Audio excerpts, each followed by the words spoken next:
미국하고의 동맹 관계를 중시하면서도 중국하고 러시아의 관계를 또 매우 중요하게 좋은 관계를 유지하려고 많은 노력을 기울여 왔어요. 그것이 우리 정부까지 이어져 왔는데 윤석열 정부가 그 군영 외교라는 한국 외교의 전통적인 기조 자체를 무너뜨려 버립니다.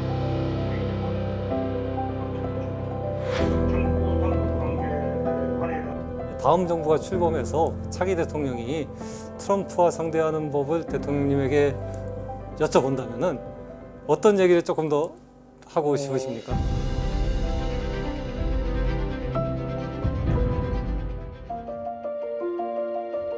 그 당시에 같이 갔던 조영균 통일부 장관, 예. 자기 휴대폰으로 찍은 사진. 사진이 굉장히 좋네요. 예.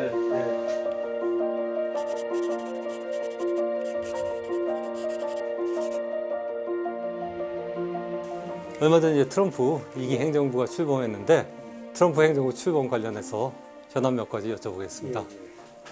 대통령님은 재임 기간에 트럼프를 여러 번 만나신 적이 있는데요.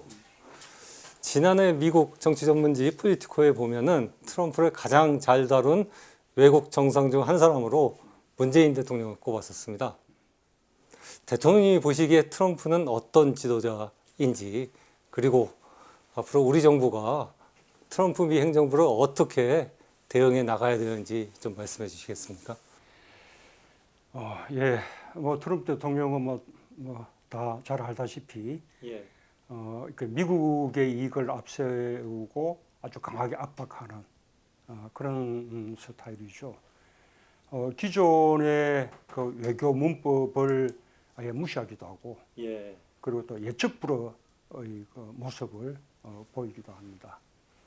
그런데 그런 반면에 한편으로는 좀 이념적이지 않고 아주 실용적인 그런 모습을 보여서 또 상대하기에 편한 면도 있습니다.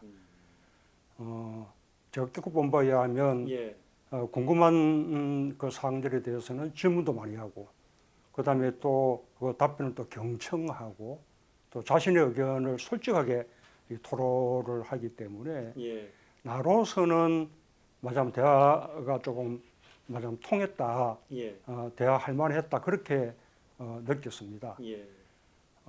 이게 가장 좋았던 것은 북한 문제에 대해서 기존의 공화당 정치인이나 그 보수 정치인들과 달리 이념적이지 않고 실용적으로 접근하는 그런 것들이 참 좋았습니다.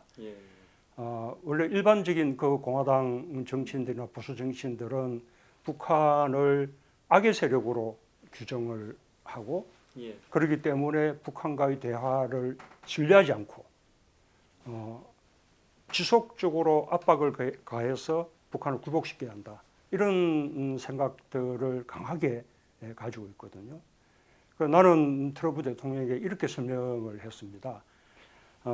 그 제재와 압박도 필요하지만 과연 그동안 제재와 압박을 지속한 그 결과 북한의 핵과 미사일 문제가 해결이 됐냐, 그 위협이 감소됐냐, 실패하지 않았냐. 제재와 압박에도 불구하고 북한의 핵과 미사일은 계속 이렇게 고도화돼서 이제 위협적이 된 것 아니냐. 그러니 제재와 압박 외에도 대화의 방법도 함께 구사할 필요가 있다. 또 다른 한편으로 군사적 옵션을 이렇게 생각한다면 그것은 한미 양국 모두에게 너무나 큰 희생이 따르기 때문에 그것은 도저히 취할 수 없는 방법이다. 그래서 외교적 방법 사용해야 되고, 또 외교적 방법으로도 충분히 그 북한에 비핵화라는 목표를 달성할 수 있다, 그렇게 설명을 했는데, 트럼프 대통령은 그런 설명에 대해서 아주 전적으로 동의하면서 정말 기존의 미국의 국가 지도자들과 달리 김정은과 직접 만나는 그런 아주 톱다운 그 정상회담을 그렇게 이제 해주었습니다. 결과적으로 그 대화가 다 성공하지는 못했습니다. 그러나 그 2017년 우리가 침할 당시에 그때 그 북한의 핵과 미사일 그 위협이 예. 아주 최고로 치솟고 전쟁 얘기도 그 바람에 전쟁 위기가 우리 한반도를 가득 이렇게 뒤덮고 있었던 것을 생각해 보면 예. 그런 트럼프 대통령의 그런 실용적인 접근이 적어도 트럼프 임기 동안 또 우리 정부의 임기 동안 그 한반도 평화를 유지할 수 있었던 것이거든요. 그것은 트럼프 대통령이 아주 큰 업적이라고 생각합니다. 트럼프 대통령은 한편으로 대규모 한미 군사 훈련이라든지 연합 훈련이라든지 예. 또는 한반도의 전략 자산들을 전개하는 이런 부분에 대해서도 아주 비용이 많이 드는 낭비다. 또는 뭐 좀 어리석은 전쟁놀이다. 이런 식으로 아주 실용적인 거로 생각하면서 그 가치를 높이 평가하지 않았습니다. 그런데 트럼프의 태도가 한반도의 군사적 긴장을 낮추는데도 큰 역할을 했다고 볼 수 있습니다. 네, 요즘 트럼프 대통령의 태도를 보면 굉장히 그 자국의 경제적 이익을 극대화하려고 굉장히 노력하는데요. 그 대통령님 시기에도 특히 방위비 분담금 협상 갖고 굉장히 좀 고생하셨을 것 같은데 그 부분은 좀 어땠는지 설명해 줄 수 있습니까?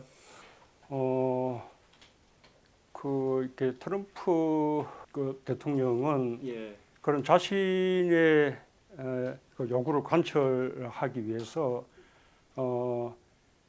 아주 이제 좀 과장된 예. 그런 식의 주장도 많이 합니다. 예. 실제로 대화를 해보면 트럼프 대통령이 우리 한반도 문제에 대해서 그렇게 깊이 있게 알지 예. 못하는 것을 많이 볼 수 있었습니다. 왜냐하면 우리는 너무 중요하기 때문에 예. 한미 간의 문제 이런 문제에서 정통하지만 예.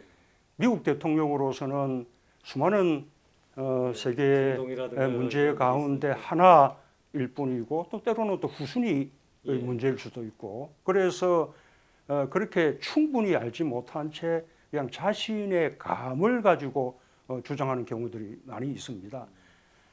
그래서 이 미국 그 대통령이 미국의 국가 이익을 앞세워서 이렇게 이제 외교를 해온다면 우리도 마찬가지로 우리 국익을 지키는 그런 이제 협상의 어떤 원칙을 반드시 견지할 필요가 있고요. 트럼프 대통령이 그렇게 좀 정확하지 않은 정보 속에서 과장된 주장을 하면 그런 부분들을 하나하나 조곤조곤 그렇게 설명해 줄 필요가 있다고 생각합니다. 예를 들면 트럼프 대통령은 나를 만날 때마다 예. 방위 분담 이야기하면 주한미군이 4만 명이다. 그런데도 한국 방위비 분담 전혀 안 하고 안보 무임승차하고 있다. 이렇게 이제 주장을 합니다. 예. 그러나 한반도 주한미군은 28,500명이거든요. 예. 그 28,500명은 미국 의회가 이렇게 설정한 선이에요. 예. 그렇게 설명해주고 그 다음에 안보 무임승차라는 말이 사실이 아닌 것이 한국 국방비가 GDP에서 차지하는 비율이 2.7%좀 됩니다. 예. 이것은 미국의 동맹국 가운데 가장 높은 비율이에요. 당시 일본은 1% 남짓, 예. 유럽 국가들은 다 2% 미만. 그러니까 2.7% 이렇게 높은 국방비를 부담한 나라가 없어요. 예. 게다가 우리는 뭐 베트남 전쟁, 이라크 전쟁, 아프가니스탄 전쟁 이런 한국 전쟁 이후 미국이 벌인 모든 전쟁에 한국은 참전해서 마침 동맹국의 의리를 예. 다했습니다. 그런 나라 우리나라밖에 없습니다. 예. 그래서 한국은 절대로 안보 무임승차가 아닐 뿐더러 가장 높은 안보 비용을 부담하는 나라이고 예. 미국에 대해서 많은 도움을 받았지만 우리 나름대로도 미국을 돕기 위해서 최선을 다해온 나라다. 이런 걸 이제 설명하죠. 예. 뿐만 아니라 방위비도 결코 적은 액수가 아니고 그것도 한국 경제가 발전하는 데 따라서 새로 협상할 때마다 새로 협정 체결할 때마다 항상 빠르게 인상시켜 왔다. 예. 거기에 주한미군 기지들을 부지를 무상 제공하는 거라든지 평택 미군 기지 건설 비용 100억 불을 한국 정부가 부담했다든지 이런 점들까지 감안하면 한국은 충분히 높은 이 방위비를 분담하고 있다. 이렇게 이제 설명을 하면 물론 그렇게 설명한다고 트럼프 대통령이 방위비 뭐 5배 뭐 한꺼번에 뭐 얼마 이렇게 하는 요구를 철회하지는 않습니다. 그러나 그런 설명을 듣고 나면 요구하는 강도가 훨씬 약해져요. 심지어 미국 쪽의 그 협상 대표들도 한국 입장 충분히 이해하겠다. 그러나 트럼프 대통령 지침이 있어서 우리는 어쩔 수가 없다. 이런 이야기를 이제 할 정도였거든요. 그런 교착 상태가 계속되었기 때문에 나는 우리 그 협상 중단을 선언하고 우리 협상 대표단을 철수시키기도 했습니다. 예. 그래도 트럼프 대통령이 그에 대해서 아무런 보복 이렇게 조치를 취하지 않았어요. 그래서 트럼프 대통령 때는 끝내 방위 분담 협정 타결하지 못하고 바이든 정부 넘어와서 바이든 대통령과 사이에 보다 합리적인 그런 금액의 방위 분담 협정을 할 수가 있었죠. 5개년 협정이죠. 예, 그렇습니다. 그래서 나는 그런 접근을 위해서 이 방위 분담 협정이 정치적인 어떤 협상이 되지 않도록 예. 협상 대표를 국방부나 군 측 그 인사로 하지 않고 기재부 출신 재정 전문가를 협상 대표로 내보냈습니다. 그래서 모든 정치적인 문제는 다 대통령에게 미루고 당신은 오로지 기존의 방위 분담 이 틀에 의하면 예. 우리가 얼마의 방위비를 분담하는 것이 합리적인 것이냐 그런 순 기술적인 상황만 가지고 협상하라 그렇게 지침을 주었었죠. 앞으로 그 새 정부가 이제 미국과 방위 분담 협정을 만약에 하게 된다면 예. 그때 우리 정부 때 그 협상 대표단들에게서 좀 충분한 경험담을 듣는 것이 좋겠다는 조언을 드리고 싶고요. 예. 내친 김에 아마 이제 미국이 방위 분담금 협상 재협상 요구를 해올지 모르겠는데 사실 우리는 2026년부터 2030년까지 방위 분담 협정이 이미 체결돼 있습니다. 작년에 맺었죠. 그렇습니다. 그래서 이것은 우리에게는 국회 동의까지 거친 일종의 조약 그 성격을 가지고 있기 때문에 그 유효 기간 내에 새로 협상을 하자는 것은 일종의 국제 규범에 어긋나는 거예요. 미국이 방위 분담 인상을 요구하자면 새로운 협정이 만료될 점에 가서 그때 새로운 협정을 체결할 때 요구할 일이죠. 그래서 그런 점들을 극구 내세우면서 미국의 방위 분담 협정 재협상에 대해서 강력하게 거부하는 그런 이제 맞아면 모습을 보여줄 필요가 있고 만약에 이제 부득이하게 재협상을 하게 된다 하더라도 최대한 그 협상의 시기를 늦추어서 일본이나 독일의 재협상이 먼저 이루어지고 난 이후에 그 결과를 보면서 우리가 협상에 나서는 그런 태도가 바람직하다고 생각을 합니다. 지금 대통령님이 이제 차기 정부에 뭐 이렇게 조언도 해주셨는데요.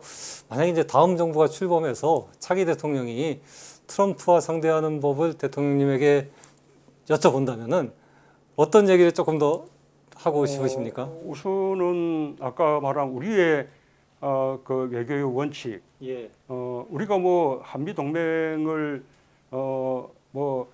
우리 대한민국의 안보를 위해서나 뭐 경제적 측면에서나 한미 동맹을 최대한 중요하게 여긴다는 것은 그것은 누구나 다 아는 것이기 때문에 그런 그 원칙의 기조하에 우리 국익을 지키는 그 원칙을 확실히 지켜나갈 필요가 있고요. 그래서 수용할 건 수용하면서도 아닌 부분은 아니다라고 분명히 선을 끌 필요가 있습니다. 그 면전에서 그 세계 이렇게 막 몰아치고 요구를 하면 면전에서 딱 거절하기가 어려워서 그 순간을 그냥 어물쩍하게 넘기고 뭐 돌아와서 다시 또 실무적으로 다른 모색을 하는 것으로 생각하기 쉬운데 그 사실은 미국은 그런 태도를 가장 싫어합니다. 아닌 것은 면전에서 아니다라고 해야지 면전에서는 아무 이야기하지 않고 마치 동의하는 것 같은 모습을 보이다가 돌아서서 딴소리하는 것 예. 이런 것을 가장 싫어하고요. 오히려 동맹국 간에 이견이 있는 것이 너무 당연한 것이다. 예. 이견은 이견대로 이렇게 드러내놓고 그것을 놓고 동맹국 간에 협의해 나가는 것이 그것이 가장 건강한 동맹이다. 미국은 그런 점들을 늘 이제 강조합니다. 우리 이제 대통령을 비롯한 그 외교 당국들도 늘 이제 그런 그 태도를 가질 필요가 있죠. 아까 그 트럼프 대통령이 우리 한반도 문제에 대해서 충분히 다 알지 못한 채 대화하는 경우도 많이 있다라고 말씀을 드렸는데 그것에 대비해서 우리 한국의 그 이렇게 정상회담에 나서는 분들은 적어도 그 한반도 문제 또는 한미 간의 문제 어쨌든 미국과 정상회담에서 이슈가 될 수 있는 문제들에 대해서는 완전히 통달하고 나갈 필요가 있습니다. 확실하게 충분한 공부 학습을 해서 완전히 숙지한 가운데 그래서 트럼프 대통령이 나하고 이제 처음 대면했을 때 보통 이제 정상회담은 이런 서로 간에 그 의제별로 이렇게 대화할 내용들을 미리 정리해서 그것을 차례대로 주고받는 이런 이제 약속되는 식으로 이루어지는 경우가 많은데 예. 트럼프 대통령은 그런 식의 외교 정보법을 완전히 무시하고 자기가 궁금하게 여기는 부분들을 마구 질문을 하는 겁니다. 예. 그래서 뭐 때로는 공격적인 질문을 하기도 하고요.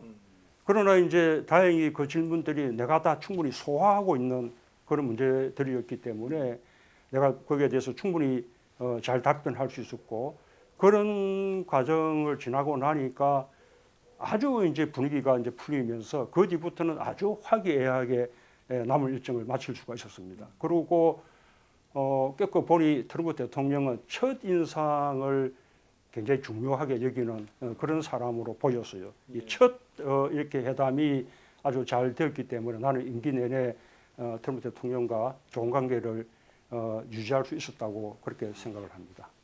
그 대통령님이 지금 말씀하신 동맹 간에도 이견이 있는 게 어쩌면 당연한 거다. 굉장히 좋은 말씀 같습니다. 근데 우리나라 보수 언론은 한미 간에 뭐 조금 이견이 있으면 뭐 한미 간 이견해 갖고 그게 일면 톱으로 막 나오고 예. 큰 문제가 있는 예, 것처럼 그러니까 얘기하는데 미국이 예를 들면 뭐 미국의 그 부처 간에도 이견들이 많거든요. 예. 우리 한반도 문제에 대해서 예. 국무부 이야기 다르고 뭐 국방부 이야기 다르고 또는 뭐 대통령 안보실 이야기 다르고 그 미국이 다른 것은 그것은 전략적으로 그런 것이다. 예. 심지어는 뭡니까 아주 배드캅, 굿캅 이런 식의 전략적인 접근이라고 하고 예. 우리 내부에 좀 이견이 있거나 우리하고 미국 사이에 이견이 있으면 이것은 마치 큰일 나는 예.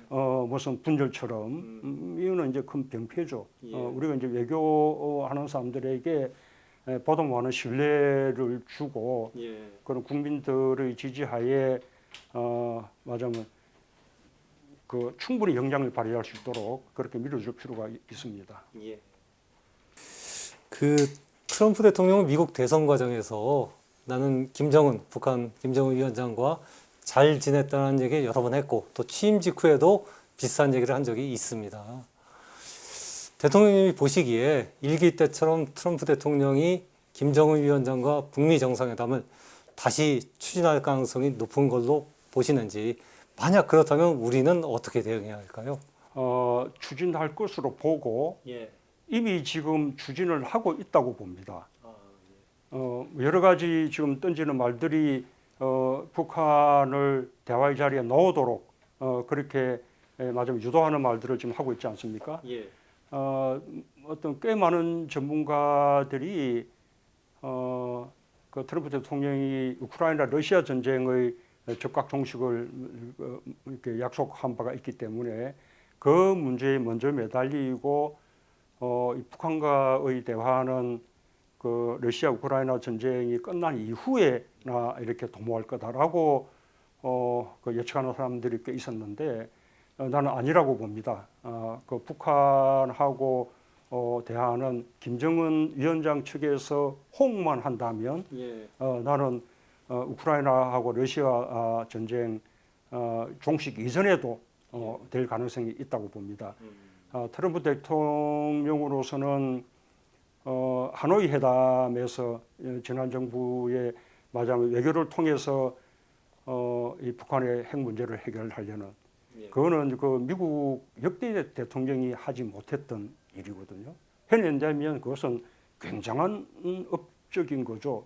그 문턱에서 이렇게 멈추었던 그 경험이 있죠. 그것도 트럼프 대통령 자신의 의지가 아니라 본인은 말하자면 협상을 할 뜻이 있었지만 주변의 네오콘들에게 강하게 발목이 잡혀서 끝까지 가지 못한 것이어서 나는 이기 때는 반드시 그런 이제 협상 목표를 달성해서 미국 역대 대통령도 하지 못했던 아주 큰 업적을 남기고자 하는 그런 말하자면 정치인으로서의 욕심을 나는 가지고 있다고 봅니다.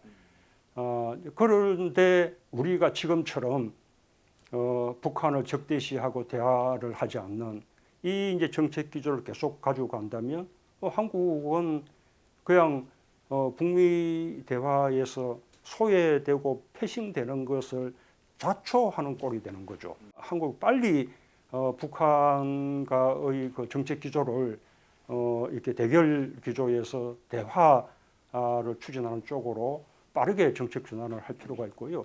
실제로 북미 간에 마주 앉는다 해도 한국이 그 대화를 촉진하는데 매우 중요한 역할을 해야만 됩니다. 이 남북 관계의 그 진전 없이 북미 간에만 뭔가 문제를 해결할 수는 없는 것이거든요. 그래서 그런 어떤 중재자, 촉진자 역할을 하기 위해서도 한국 정부가 속히 대화 기조로 전환을 해야 되죠. 그리고 그런 대화를 통해서 북한의 핵과 미사일 위협을 아예 없애거나 줄이려는 그런 트럼프 대통령의 노력에 대해서 적극 지지하고 보조를 맞춰갈 필요가 있는 거죠. 그럼 트럼프 대통령은 그렇게 좀 북미 정상회담을 추진하더라도 워낙 김정은 위원장은 지난 하노이 2차 북미 정상회담 실패에 워낙 그 실망을 해서 과연 쉽게 나오겠냐라고 이렇게 내다보는 분석가들도 좀 있거든요. 대통령님은 그럼 북한도 결국은 북미 대화에 나설 것으로 보십니까? 대신에 몸값을 높이려고 하겠죠. 그동안 이제 북한의 핵과 미사일이 훨씬 더 이렇게 발전했기 때문에 드디어 지금 핵 보유국의 지위를 주장하지 않습니까? 그래서 이제는 협상에는 놓지만 다만 그 몸값은 훨씬 높이려고 할 것이고 그 점에서 이제 북미 간의 대화에 들어가기 위한 이른바 이제 삿바 싸움 같은 것이 이제 벌어지겠죠. 아마도 이렇게 북한은 당연히 핵 보유국의 지위를 주장하면서 이제 과거처럼 비핵화가 아니라 어떤 핵의 동결 또는 핵 군축 이런 쪽으로 이 협상 대화의 목표를 설정할 가능성이 높고요.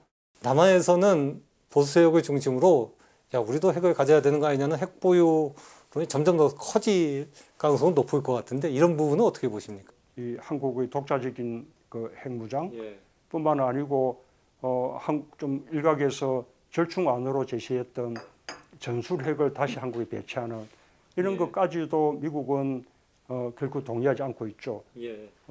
지난번 이 한미 이 간의 그 핵 문제 그 협상에서도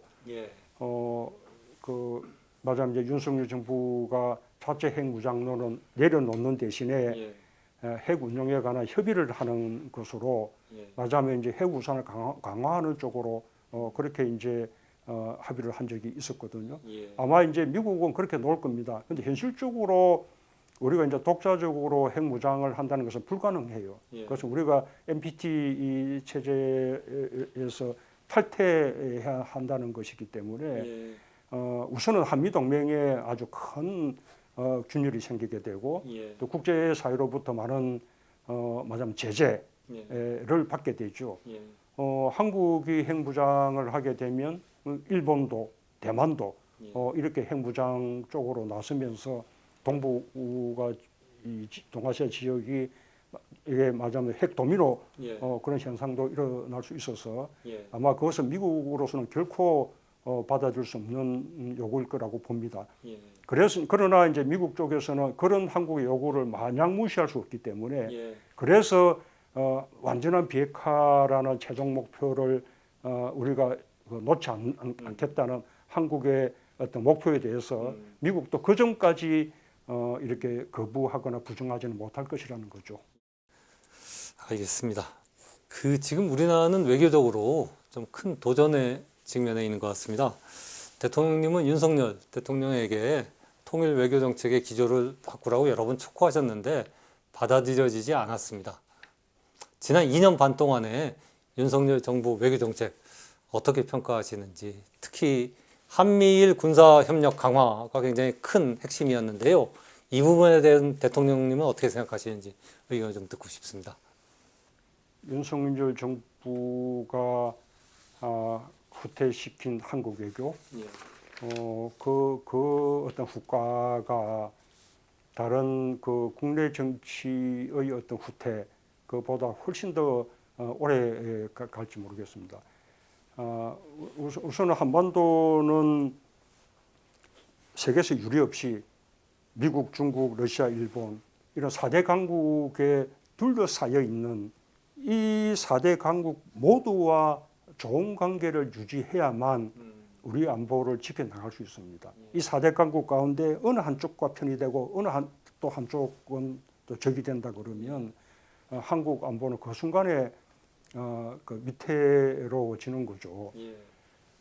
한미일 그 삼국 군사 협력을 이제 강화한다는 것은 사실은 이제 북한 핵과 미사일 위협이 점점 이제 높아지기 때문에 그에 대한 대응으로 필요하다라는 말은 일단 이해할 수 있어요.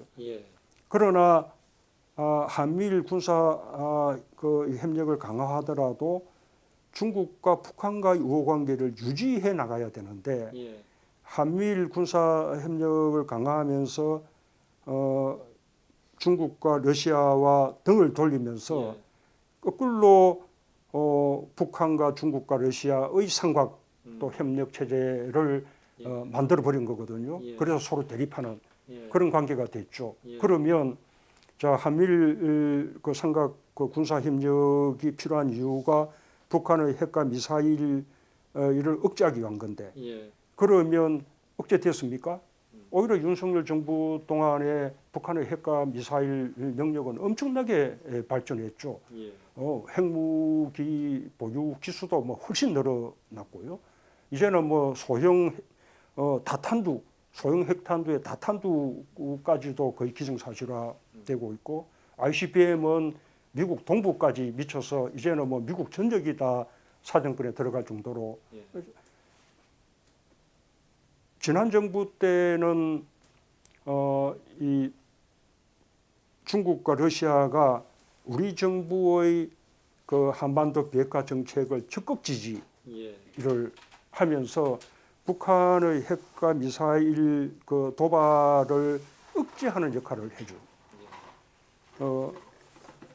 지금은 중국과 러시아와 북한과의 삼각 협력이 강화가 되면서 북한은 오히려 외교적으로 숨통이 트인 거죠. 그렇죠. 윤석열 정부 동안에 북한의 핵과 미사일이 엄청나게 발달해서 특히 ICBM 발사 도발 같은 경우는 과거에 유례없는 정도의 도발이었는데 그러면 과거 같으면 유엔 안보리 제재가 추가돼야 되는 거 아닙니까? 유엔 안보리 이 제재를 추가했습니까? 아예 운도 떼지 못했죠. 왜냐하면 러시아와 중국이 거부권을 행사하니까. 그런데 그 전까지는 우리 정부 때까지는 북한에 대한 추가 제재에 대해서 러시아나 중국이 항상 동의를 했고 제재에 동참을 해주었거든요. 그것이 이제 북한의 핵과 미사일 도발을 억제할 수 있었는데 지금은 이제는 북한의 핵과 미사일을 이렇게 억제하기 위해서 유엔 안보리 제재를 통해서 이렇게 하는 이런 국제 체제가 아예 와해돼 버린 거죠. 이것은 그 윤석열 정부가 이른바 자초한 겁니다. 이런 정치 안보적인 뿐만 아니라 경제적인 부분에서도 미국하고 일본은 예를 들면 중국하고 그렇게 정치적으로 대립하는 것처럼 보여도 정치 면에서는 그렇지만 돌아서서 경제 면에서는 오히려 과거보다 훨씬 더 교역이 늘어나고 아주 활발한 협력을 하거든요. 그렇게 정치와 경제를 분명하게 구분합니다. 그런데 한국은 진짜 속없게도 중국하고는 경제적인 부분에서도 여러 가지 이제 거리를 두어 가지고 경제 부분에서도 훨씬 못해졌어요. 러시아하고도 뭐 물론이고요. 그 우리가 전통적으로 해온 군영 외교, 이 군영 외교라는 것이 우리 정부가 주장한 것이 아닙니다. 노태우 정부의 북방 외교 이후에 역대 모든 정부, 심지어 보수 정부조차도 미국하고의 동맹관계를 중시하면서도 중국하고 러시아의 관계를 또 매우 중요하게 이렇게 다루면서 좋은 관계를 유지하려고 많은 노력을 기울여 왔어요. 그것이 우리 정부까지 이어져 왔는데 윤석열 정부가 그 군영 외교라는 한국 외교의 전통적인 기조 자체를 무너뜨려 버린 거예요. 이거 다시 복원하지 않으면 정말 큰일이죠.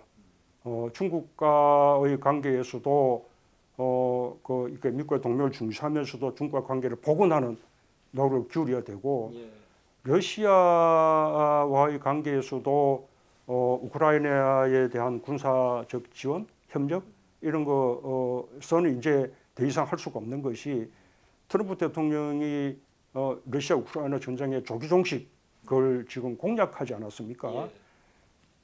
만약에 우리가 군사적 협력을 지속해서 만약 전쟁을 더 지속시키는 어떤 그게 힘이 된다 그러면 그것은 아마 트럼프 대통령도 만약 용인하기 어려운 그런 이제 외교 행태가 될 테죠. 그래서 이제 러시아의 관계에 있어서도 러시아 우크라이나 전쟁의 조기 종식을 추진하는 트럼프 대통령의 노력에 대해서 지지하고 보조를 맞춰 나가는 그런 게 필요하고요. 그래서 아마도 러시아 우크라이나 전쟁이 이제 종식되고 나면 그러면 이제 뭐 미국과 러시아의 관계, 러시아와 또 이렇게 유럽과의 관계도 훨씬 이제 개선될 그런 계기가 될 텐데 한국도 그 계기에 러시아의 관계를 복원할 수 있도록 그렇게 준비하고 노력해 가야 됩니다. 북한 관련해 갖고 하나 좀 여쭤보겠습니다. 그 남북 관계는 항상 그 대립과 긴장 관계였지만 1991년 남북 기본합의서 채택 이후에는 남북 모두 그 남북 관계는 통일을 지향하는 특수 관계로 남북 모두가 이렇게 공통 인식을 갖고 있었던 것 같은데요. 그런데 작년에 북한이 적대적 두 국가론을 내세우면서 이제 남북 관계에 어떤 근본적인 변화가 오는 거 아니냐라는 전망이 나오고 있습니다. 북한의 태도 변화를 어떻게 보시는지 또 우리는 어떻게 대응해 나가야 될까요? 정말 이제 유감스럽죠. 정말 유감스러운 일입니다. 원래 남북한이 유엔 동시 가입을 할 때 북한은 아주 굉장히 소극적이었어요. 맞아, 분단을 고착화할 우려가 있다. 그래서 이제 그런 이제 우려를 불식하기 위해서 이렇게 남북 간에 왜 국제법적으로는 비록 두 개 국가지만 우리 내부적으로는 통일을 지향하는 그런 특수한 관계다라고 다짐하고 그것을 이제 국제사회에 그것을 천명했죠. 그래서 예를 들면 남북 간의 상품 교육에서 무관세, 관세를 부과하지 않는다거나 또는 개성공단 생산 제품에 대해서 FTA를 적용한다거나 하는 것을 국제사회가 양해해 줄 수 있었던 거죠. 이제 이렇게 남북한이 통일을 지향하는 특수관계다라는 것은 북쪽에서는 거의 이제 김일성 주석 때부터 내려오는 거의 유훈 같은 거예요. 말하자면 이제 통일을 지상의 민족적 과제로 여기는 거죠. 그런데 이제 김정은 위원장이 지금 와서 그 유훈도 깨고, 그 다음에 통일을 지상 과제로 여기던 그런 기조도 다 내려놓고, 이제는 한국하고 상대하지 않고 돌아앉겠다라고 이제 맞아면 선언을 한 거거든요. 예. 우리로서는 정말 이제 유감스러운 일이고요. 그 북한이 다시 같은 민족 의 어떤 이렇게 정신을 강조하면서 평화와 통일을 지향해 나가는 그런 기조로 되도록이를 이제 바라는 그런 마음입니다. 그런데 이제 한편으로 생각해 보면 통일을 지향하는 그 특수 관계라는 것이 이 남북한 모두가 서로 이제 평화 통일을 지향하면서 노력해 나갈 때만 그게 성립할 수 있는 그런 말이잖아요. 예. 윤석열 정부처럼 서로 적대시하고 그다음에 대결하는 그런 식의 그 기조를 취하면서 통일을 지향하는 특수관계다 이런 말은 그거는 그야말로 위선이고 그거는 뭐 말하자면 그 빈말인 거죠. 그러니 이른바 이제 그 윤석열 정부의 아주 강경한 대북 적대 정책 때문에 그런 일이 벌어졌다. 그 역시 윤석열 정부가 좀 자초한 일이다. 그렇게 그 말할 수도 있습니다.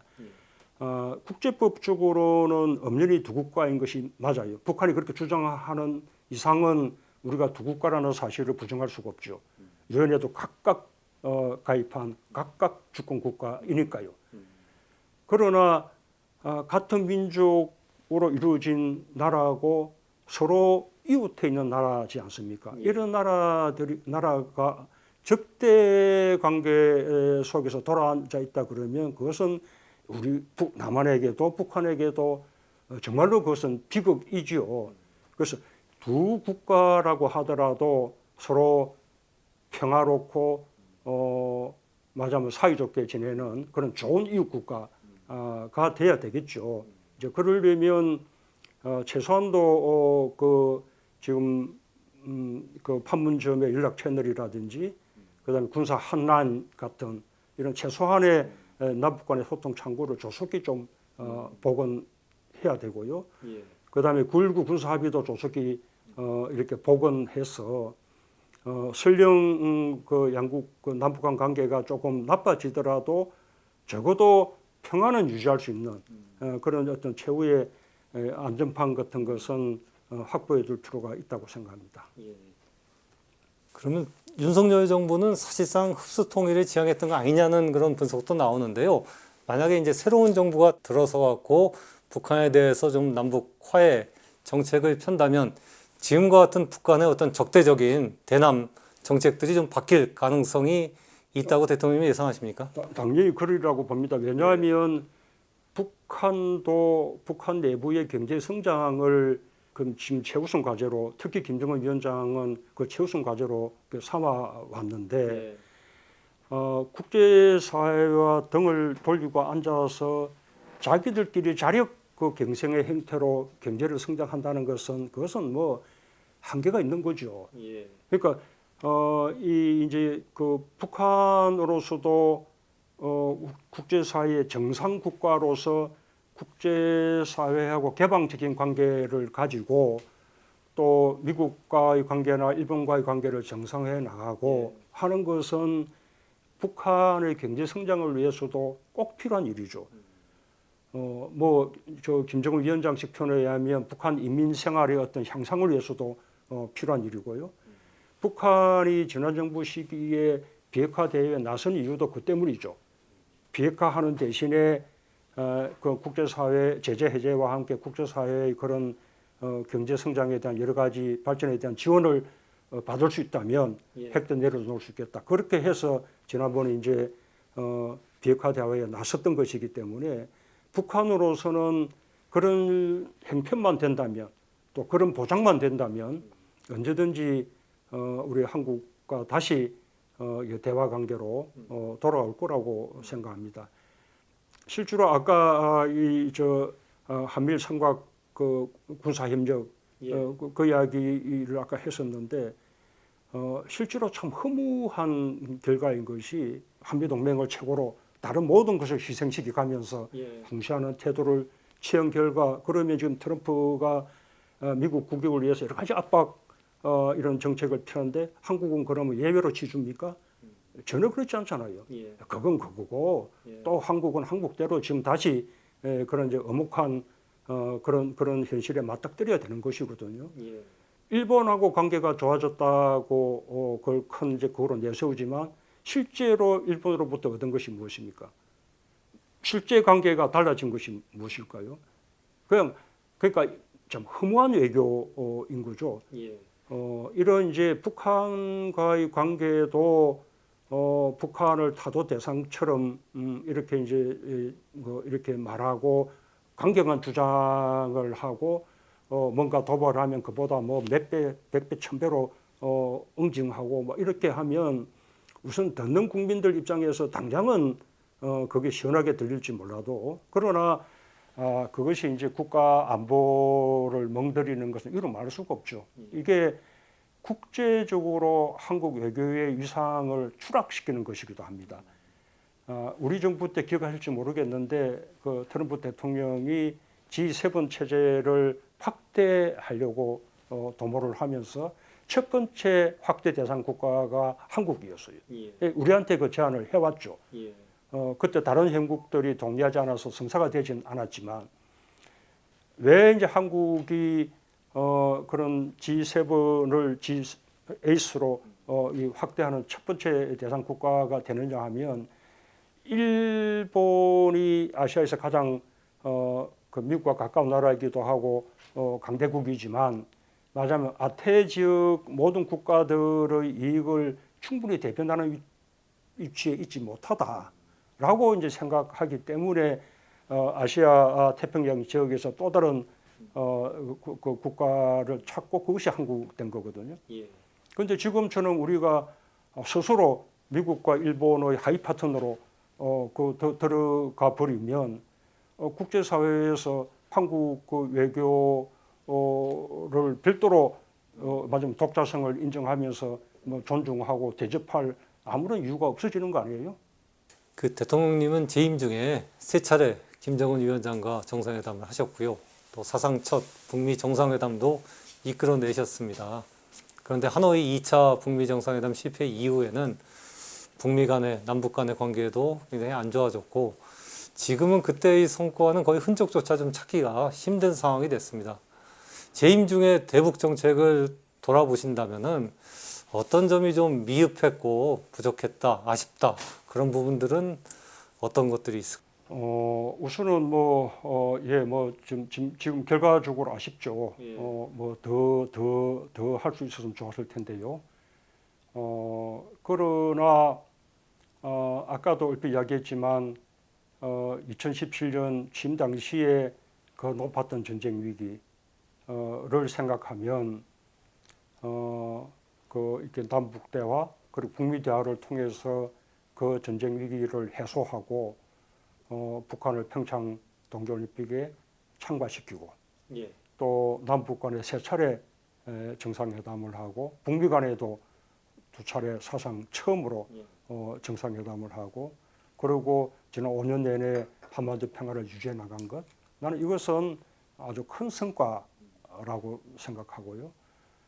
특히 지금 우리가 겪고 있는 한반도의 안보 불안하고 비교만 해보더라도 그때의 평화가 얼마나 소중했냐라는 것을 잘 알 수 있다고 생각합니다. 지금 상황에 오니까 그때 일이 다 물구름처럼 느껴질지 몰라도 그러나 이제 그렇지 않은 것이 아까 트럼프와 김정은 위원장 간의 정상회담이 만약에 하게 된다면 그것은 앞서 지난정부 시기에 두 차례의 정상회담이 있었기 때문에 가능한 것이거든요. 그때 멈췄던 선에서 다시 나아갈 수 있는 거죠. 그것은 이미 큰 하나의 이정표로 남아 있는 것이라고 생각하고요. 다만 이제 아쉬웠다면 너무 기간이 짧았어요. 실제로 70년간의 그런 전쟁까지 겪은 어떤 이제 적대 관계 이거를 평화 체제로 전환하는 게 그게 1, 2년, 2, 3년 만에 될 일이 아니죠. 정상 간에 한 두 번 만난다고 그게 이루어질 일도 아니고요. 이제 실제로 우리가 한미 간 아니 남북 간, 북미 간 정상회담이 있었던 것은 2018년, 2019년 2년밖에 없었습니다. 그 이후에는 곧바로 이제 미국이 대선 국면 들어가면서 대화가 지속되기 어려웠고 또 코로나 상황이 겹치면서 북한이 아주 철저한 봉쇄 체제로 모든 국경을 봉쇄하는 체제로 나갔기 때문에 북한하고 어떤 접촉도 어려운 상황이 됐고요. 이제 그렇게 해서 잠시 숨 고르는 그 이렇게 과정이 있더라도 그게 대화가 다시 이제 이어져야 되는데 이제 미국도 말하자면 정권이 바뀌고 우리 한국도 정권이 바뀌고 그 바뀐 정권이 기존 정부의 대북 정책을 완전히 정반대로 번복하는 그런 정책을 해나가고 이게 이제 제일 아쉬운 거죠. 이제 그래서 사실 참 그런 그 남북 그 어떤 관계 그런 대화의 지속을 위해서라도 우리가 반드시 정권 재창출을 해야 되는 것인데 그걸 이제 못했다는 점이 가장 이제 아쉬운 점이고요. 미련이 좀 남는다면 그래도 그 와중에 어떻게 하든지 개성공단이나 금강산 관광만큼은 조금 되살렸으면 좋았을 텐데라는 이제 미련이 남습니다. 그 당시로서는 하노이 회담을 아주 전망을 좋게 봤기 때문에 거기에 이제 성공을 이루면 제재 문제가 적어도 부분적으로나마 해결이 되고 이러면 개성공단의 금강산 문제는 자동으로 그거는 이제 풀리게 되는 거여서 이제 그 흐름에 맡기고 그 개성공단이나 금강산 관광 이 부분을 따로 어떻게 추진하지 않았었거든요. 그러나 이제 결과를 놓고 보면 이렇게 될 줄 알았더라면 어떻게 막 그 유엔 안보리의 제재에 대한 예외 승인을 막 우리가 고집부려서라도 어쨌든 받아내 가지고 그거라도 살려 놨다면 그러면 남북 관계가 완전히 파탄하는 것을 막는 어떤 마지막 보루 역할은 할 수 있지 않았을까 그런 이제 미련은 남습니다. 그 관련해 갖고 대통령님 재임 기간이 2020년에 북한이 그 개성 남북협력사무소를 폭파하지 않았습니까? 그거는 사실은 우리 국민들에서 상당히 좀 큰 충격이었는데요. 맞습니다. 그때 어떠셨습니까? 그렇죠. 그냥 뭐 그때의 그 배신감 이런 게 이루 말할 수 없죠. 북한 스스로도 판문점 회담 이후에 세계에 마침 김정은 위원장이 세계 무대에 데뷔를 했다고 할 정도로 마침 이제 정상국가 이런 그런 이제 모습을 보이려고 노력을 해왔던 건데 그 한 번에 그 마침 이제 그 폭거로 다시 그런 이제 삼류 국가 맞죠 깡패 국가 같은 그런 매물로 되돌아간 거 아닙니까? 북한으로서도 엄청난 자해 행위를 한 것이고요. 앞으로 그 남북 관계가 다시 이제 대화가 계속된다면 그 부분은 말하자면 좀 짚고 넘어가서 북한으로부터 사과를 받아야 될 그런 문제라고 생각합니다. 아유 안녕하세요.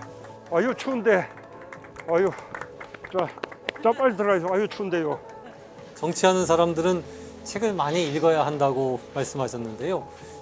이렇게 책을 많이 읽는다고 반드시 뭐 좋은 정치할 수 있고 좋은 대통령 되는 것은 아니겠죠. 그러나 책을 읽지 않으면 이런 통찰력이나 분별력을 갖출 수가 없어요. 세상이 너무나 빠르게 변하기 때문에 만약에 학창 시절에 읽은 독서가 끝이다. 뭐 그러면 그 뒤에 어떻게 저 변화하는 이 세상을 이해하면서 따라갈 수 있겠습니까?